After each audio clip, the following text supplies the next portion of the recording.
আমি সিদ্ধান্ত ললো যে অহা 3 অক্টোবৰৰ পৰা পুলিচৰ ফিজিক্যাল টেষ্টসমূহ আৰম্ভ হ'ব।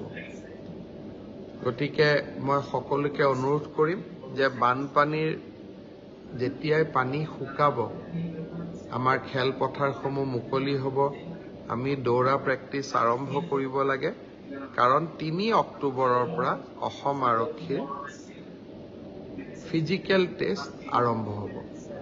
মোৰ লক্ষ্য হৈছে যে ফিজিক্যাল টেষ্ট, ৰিটেন আৰু ভাইবা তিনিওটা প্ৰক্ৰিয়া সম্পূৰ্ণ কৰি এই বিত্তীয় বৰ্ষতে আমি যাতে এই 6,434টা পদ ভৰ্তি কৰিব পাৰোঁ,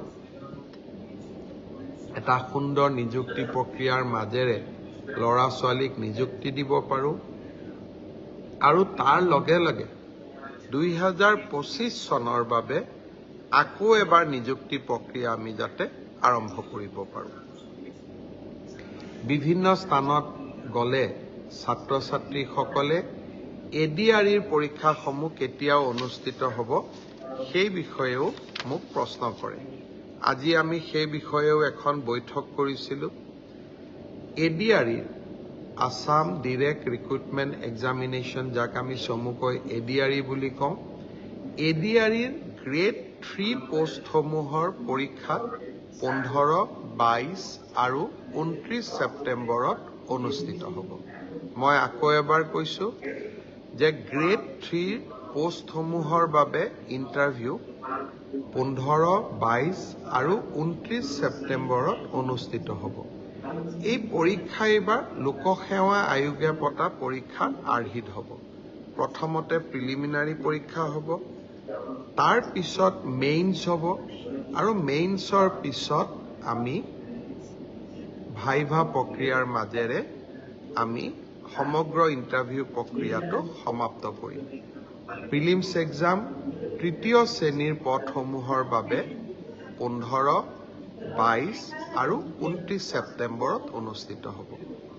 আজি আমি জুলাই মাহত আছোঁ। মই আশা কৰোঁ যে আমাৰ শিক্ষাৰ্থীসকলে, চাকৰি প্ৰাৰ্থীসকলে যাতে পঢ়া শুনা আৰম্ভ কৰে।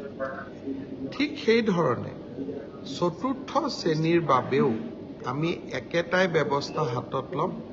প্ৰথমতে প্ৰিলিমছ, তাৰপিছত মেইনছ আৰু তাৰপিছত ভাইভা ভচি। গ্ৰেড 4 বা চতুৰ্থ শ্ৰেণীৰ পদৰো প্ৰিলিমছ 20 আৰু 27 অক্টোবৰত অনুষ্ঠিত হ'ব।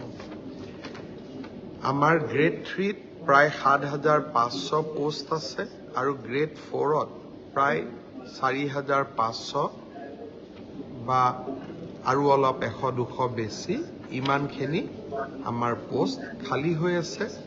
এটা স্বচ্ছ নিযুক্তি প্ৰক্ৰিয়াৰ মাজেৰে আমি এই পদখিনি পূৰণ কৰিম।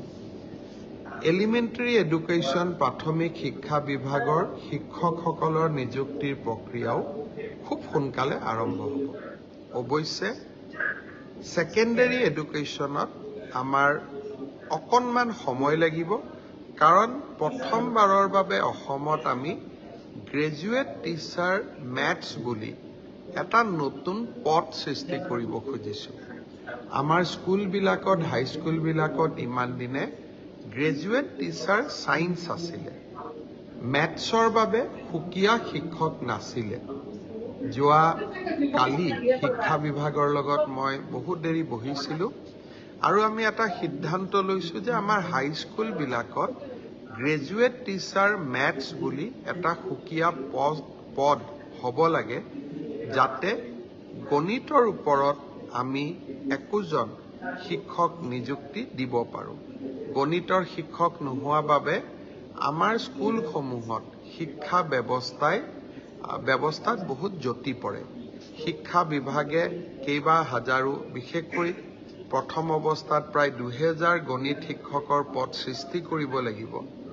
সেয়েহে মাধ্যমিক শিক্ষকৰ নিযুক্তি প্ৰক্ৰিয়াটো এমাহ বা 2 মাহ পিছত আমি আৰম্ভ কৰিম। সেই হ'লেও মোৰ লক্ষ্য যে এই গোটেই পোষ্টখিনি গ্ৰেড 3ত 7,600, গ্ৰেড 4ত 5,000, পুলিচত 6,434, এলিমেণ্টাৰী এডুকেশ্যনত 5,550 গৰাকী শিক্ষক, ছেকেণ্ডাৰী এডুকেশ্যনতো প্ৰায় 8,000 শিক্ষক, এই গোটেই অৰ্থাৎ প্ৰায় 35,000 নিযুক্তি আমি মাৰ্চ মাহ বা এপ্ৰিল, বিশেষকৈ বহাগ বিহুৰ আগতে আমি শেষ কৰিব খুজিছোঁ। ছাত্ৰ ছাত্ৰীসকল, যুৱক যুৱতীসকল, নিকা নিযুক্তি মোৰ দায়বদ্ধতা আছিল। বহু সময়ত বহুতে কয় যে মেৰিটত নিযুক্তি পাইছোঁ, চৰকাৰক কিয় খাতিৰ কৰিব লাগে।